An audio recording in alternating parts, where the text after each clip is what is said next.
श्री सद्गुरु महाराज की जय। महर्षि शाही स्वामी जी महाराज का प्रवचन। प्रकाश की खोज। यह संसार नित्य नहीं है, अविनाशी नहीं है। इस संसार में अरबों खरबों लोग आए, लेकिन वे सब आज यहाँ नहीं है। यह संसार नश्वर है। यहाँ के प्राणियों और पदार्थों का विनाश होता है। जिस प्रकार बर्फ को गलने से कोई बचा नहीं सकता, उसी प्रकार प्राणियों को विनाश से कोई बचा नहीं सकता। आपका शरीर भी सदा रहने वाला नहीं है, क्योंकि यह भी नाशवान है। इस शरीर के अंदर जीवात्मा है।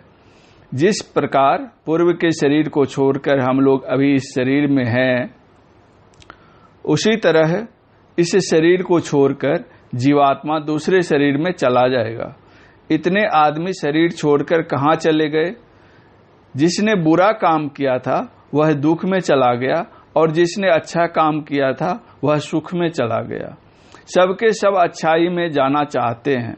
संत महात्मा कहते हैं कि केवल चाहने से नहीं होगा, इसके लिए ईश्वर की भक्ति करनी होगी। ईश्वर की भक्ति में सफलता प्राप्त करने के लिए पंच पापों और पंच विषयों का परित्याग करना पड़ेगा। तभी आप अच्छाई की ओर बढ़ सकते हैं और अपने जीवन में सुख प्राप्त कर सकते हैं। योग बल से ब्रह्म को जानो। ब्रह्म को जानने से सब कुछ मिलेगा। सद्ग्रंथों की बातें माननी चाहिए। नादान लोग सद्ग्रंथों की बातें नहीं मानते हैं। आत्म कल्याण के लिए संतों के वचन प्रमाण है। संतों के वचन सद्ग्रंथों में मिलते हैं। संतों की वाणियां विवेक की कसौटी पर कसी हुई हैं। परमात्मा ने आपको विवेक दिया है। विवेक की कसौटी पर जांच करके किसी बात को मानिए। संत महात्मा कहते हैं कि परमात्मा ने बुद्धि दी है, विवेक दिया है।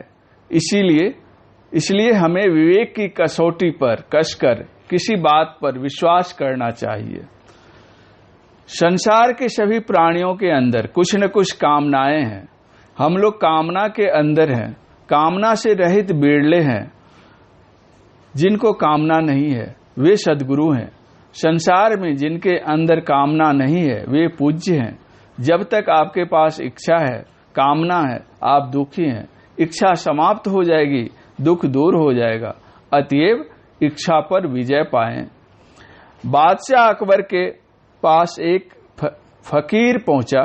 फकीर बादशाह से कुछ मांगने गया था। बादशाह अकबर नमाज पढ़ रहे थे। नमाज की समाप्ति पर वे इबादत करने लगे। खुदा मुझे समृद्धि दे, मुझे औलाद दे, सुबुद्धि दे, खजाने में बरकत दे। फकीर जाने लगा। बादशाह की नमाज समाप्त हो गई। बादशाह ने फकीर को रोकते हुए कहा, फकीर साहब, आप नाराज होकर क्यों जाने लगे? कुछ लेते जाइए। फकीर बोला, मैंने सोचा था कि आप बादशाह हैं, धनवान हैं, अतः आपसे कुछ मांग करूंगा। यहां आकर मैंने देखा कि आप खुद भिखारी हैं। बादशाह बोले, मेरे पास काफी धन दौलत है, जवाहिरात और हीरों का ढेर है, आप मुझे भिखारी क्यों कहते हैं? फकीर ने कहा, यदि आप धनी होते तो अल्लाह से मांग क्यों करते? जब तक आपको कामना है तब तक आप भी भिखारी ही हैं। रावण मृत्यु शैया पर था। भगवान राम ने लक्ष्मण से कहा, जाओ रावण से राजनीति सीख आओ। लक्ष्मण राजनीति सीखने गए। वे जाकर रावण के सिरहाने खड़े हो गए। रावण ने उन्हें देखा पर कुछ कहा नहीं। राम पीछे पहुंचे। वे पैर के पास खड़े हो गए। रावण ने राम को देखकर पूछा, आप किस लिए आए हैं? राम ने कहा, राजनीति सीखने।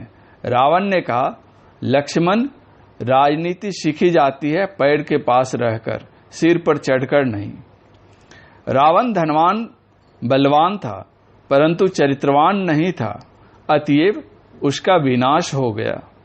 तुलसीदास जी महाराज ने कहा है, व्यापी रहे संसार में माया कटक प्रचंड, सेनापति कामादि भट्ट दंभ कपट पाखंड। सो दासी रघुवीर के समुझे मिथ्या सोपी, छूट न राम कृपा बिनु, नाथ कहूं पद रोपी। काम, क्रोध, लोभ, मोह, कपट, पाखंड आदि रावण के अंदर थे, इसीलिए उसकी दुर्गति हुई। काम, क्रोध, लोभ, मत्सर आदि विकार दुख के कारण है। जो इनसे दूर हैं वे ही सुखी हैं। भगवान बुद्ध की एक शिष्या थी, उसका नाम विशाखा था। उसका पोता मर गया था। वह भगवान बुद्ध के पास गई और उदास होकर सामने बैठ गई। भगवान बुद्ध ने उससे पूछा, तुम उदास क्यों हो? विशाखा ने कहा, भगवान, मेरा पोता मर गया है, इसीलिए मैं दुखी हूं, उदास हूं। भगवान बुद्ध ने कहा, जिस घर में कोई नहीं मरा हो उस घर से थोड़ी सरसों मांग कर ले आओ, मैं तुम्हारे पोते को जिंदा कर दूंगा। विशाखा चारों तरफ घूमी, एक भी ऐसा घर नहीं मिला जहां किसी की मृत्यु नहीं हुई हो। उसने भगवान बुद्ध को सारा वृत्तांत सुना दिया। उसे ज्ञान हो गया। उसने अपने पोते के शरीर को दफना दिया। उसका दुख धीरे धीरे समाप्त हो गया। उसे भान हो गया कि वह संसार विनाशशील किया है, संसार विनाशशील है। यहाँ जन्म लेने और मरने का नियम ही है। संसार में किसी भी देश के लोग सुखी नहीं है। अमेरिका पूंजीवादी देश है, वहाँ के लोग भी दुखी हैं। डॉक्टर रामजी सिंह अमेरिका गए थे। उन्होंने बताया कि वहाँ के 5% लोग पागल हैं। वहाँ 95% लोग दवा पर निर्भर करते हैं, उन्हें नींद नहीं आती है। वहाँ के विशेषज्ञों के कथनानुसार विक्षिप्त होने का कारण धन की अधिकता है। पूंजीपति देश होने के कारण वहाँ रहने वाले मजदूर रूखा सूखा खाकर अपना निर्वाह करते हैं। तुलसीदास जी महाराज ने लिखा है, ईश्वर अंश जीव अविनाशी, चेतन अमल सहज सुख राशि। यह बिल्कुल शुद्ध और उपयुक्त बात है। हम लोग परमात्मा के आधार पर स्थित हैं, लेकिन परमात्मा किसी के आधार पर स्थित नहीं है। सदगुरु महर्षि में ही परमहंस जी महाराज ने लिखा है, अद्वय अनामय अमल अति आधेयता गुण पार में। यही ईश्वर का सही स्वरूप है। ईश्वर सबसे पहले का है। ईश्वर की मौज से संसार की रचना हुई है। जैसे मिट्टी है, उसके पहले पानी है।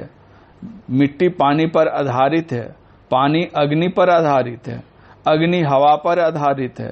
हवा बंद खत्म हो जाए तो सारी सृष्टि समाप्त हो जाए। हवा जीवन है। संसार के तमाम प्राणियों में परमात्मा है। परमात्मा की प्राप्ति के लिए आत्मज्ञान होना नितांत आवश्यक है।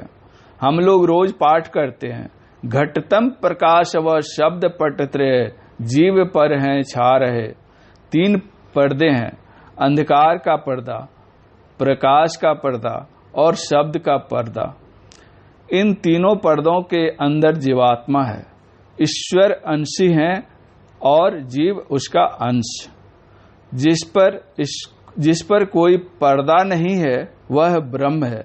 जब तक हम परमात्मा का साक्षात्कार नहीं करेंगे तब तक हम दुख पाते रहेंगे, जन्म मरण का असह्य दुख भोगते रहेंगे। हम लोग अविनाशी सुख चाहते हैं। अविनाशी सुख परमात्मा की प्राप्ति में है। हमारा शरीर नाशवान है। सांसारिक सुख क्षणिक है। सब कोई लखपति करोड़पति होना चाहते हैं, स्वप्न में अरबपति बन जाते हैं, लेकिन स्वप्न टूटने पर आप जो थे वही रह जाते हैं। जागृत अवस्था से स्वप्न की अवस्था भिन्न है। स्वप्न की अवस्था का ज्ञान जगने पर भी रहता है। कर्म का फल निश्चित है। जो सुकर्म करता है उसको अच्छा फल मिलता है, जो दुष्कर्म करता है उसको बुरा फल मिलता है। सुकर्म का फल सुखदायक और दुष्कर्म का फल दुखदायक होता है।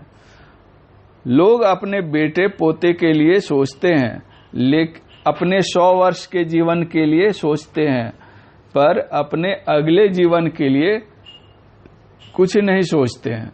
इस जीवन के बाद क्या होगा, इसके लिए सोचना चाहिए। भगवान राम के राज्य में सभी सुखी थे, फिर भी भगवान राम प्रजा को परलोक की चिंता करने के लिए कहते थे। हम इंद्रियों के द्वारा परमात्मा का ज्ञान प्राप्त नहीं कर सकते हैं। इंद्रियों के द्वारा माया का ज्ञान होता है। ईश्वर इंद्रियातीत है। बच्चे लाल, पीले या हरे शीशे के चश्मे से देखते हैं। लाल शीशे के चश्मे से बाहर का दृश्य लाल, पीले से पीला और हरे से हरा दिखाई पड़ता है। चश्मा उतारने के बाद ही वस्तु का यथार्थ रूप दिखाई पड़ता है। शरीर और इंद्रियों से अलग रहकर केवल चेतन आत्मा के द्वारा ही परमात्मा जाना जाता है। आप लोग शामियाने के अंदर बैठे हैं। आप शामियाने के बाहर की जानकारी हासिल करना चाहते हैं तो आपको शामियाने से बाहर जाना होगा। आंखों के नीचे पिंड है और आंखों के ऊपर ब्रह्मांड। आंखों के नीचे इंद्रियों का ज्ञान होता है। अपने को इंद्रियों से ऊपर उठाना होगा। अंदर में झांकने से अंधकार मालूम पड़ता है। जो इंद्रिय मंडल से ऊपर उठ जाता है उसका अंधकार हट जाता है। अंधकार हट जाने पर प्रकाश मिलता है। ईश्वरीय प्रकाश अद्वितीय प्रकाश है। इस प्रकाश से बढ़कर दूसरा कोई प्रकाश नहीं है। इस प्रकाश से सांसारिक अविद्या का नाश हो जाता है। पाप ताप का भी नाश हो जाता है। काम क्रोध आदि विकार नष्ट हो जाते हैं। हमारे और आपके अंदर अमृत है। शब्द और प्रकाश ही अमृत है। शब्द और प्रकाश है तो तभी तो हमारा शरीर जिंदा है। इसके नहीं रहने से शरीर निर्जीव हो जाएगा। ईश्वर को पाने के लिए कहीं बाहर जाने की जरूरत नहीं है। ईश्वर प्राप्ति के लिए योग साधना की निहायत जरूरत है। योग साधना में तभी सफलता मिलेगी जब आप पंच पाप और पंच विषयों से दूर रहेंगे। नशा, चोरी, व्यभिचार, हिंसा और झूठ से बचकर रहना ही पंच पापों से बचकर रहना है। योगी को रूप, रस, गंध, स्पर्श और शब्द से भी बचकर रहना है। परमात्मा सर्वत्र है। उससे तिल भर भी जगह खाली नहीं है। जब हम शरीर ज्ञान से ऊपर उठेंगे तब हमें परमात्मा का ज्ञान होगा। 3 अवस्थाओं जागृत, स्वप्न और सुषुप्ति से ऊपर उठें और तुर्यातीत अवस्था तक पहुंचे। अमेरिका के शिकागो में विश्व धर्म सम्मेलन हुआ था। वहां स्वामी विवेकानंद जी महाराज ने कहा था, मनुष्य का मस्तिष्क अनंत ज्ञान का भंडार और अछोर पुस्तकालय है। वैज्ञानिकों के चमत्कार देखिए। आपका शास्त्र बतलाता है, देहस्था सर्व विद्याश्च देहस्था सर्व देवता देहस्था सर्व तीर्थानि गुरु वाक्यनि लभ्यते। ईश्वर का ज्ञान प्राप्त करने के लिए गुरु की जरूरत है। सद्गुरु से भेद जानकर और यम नियम का पालन करते हुए उपासना करते रहना चाहिए। गुरु के बताए तरीके से मानस जप, मानस ध्यान और दृष्टि साधन में लगे रहना चाहिए। दृष्टिवान बनकर रहना चाहिए। सद्गुरु महर्षि में ही परमहंस जी महाराज ने ठीक ही कहा है, खोज करो अंतरे उजियारी, दृष्टिवान कोई देखा है, गुरु भेदी का चरण सेव कर, भेद भक्त पा लेता है। निशिदिन सूरत अधर पर कर कर, अंधकार फट जाता है, पीली नीली लाल सफेदी स्याही सन्मुख आता है। छट छट छट छट बिजली छटके भोर का तार दिखाता है, चंदा उगत उदय हो रवि हो, धूर शब्द मिल जाता है। गुरु सतगुरु के चरण अधीनन, अगम भेद यह पाता है, विविध भांति के कर्म जगत में जीवन घेरी फंसाता है। बाबा देवी कहें कह में ही, सतगुरु गुरु ही बचाता है। सतगुरु ही ईश्वर तक पहुंचाने का काम करते हैं। इसके लिए शिष्य को सद्गुरु की दया प्राप्त करनी होगी। ब्रह्म ज्ञान प्राप्त करना मामूली बात नहीं है। साधकों को श्रवण, मनन, निधिध्यासन और अनुभव ज्ञान प्राप्त करना चाहिए। तभी वे जन्म मरण के बंधन से छूट सकते हैं, परमात्मा का साक्षात्कार कर सकते हैं। श्री सद्गुरु महाराज की जय।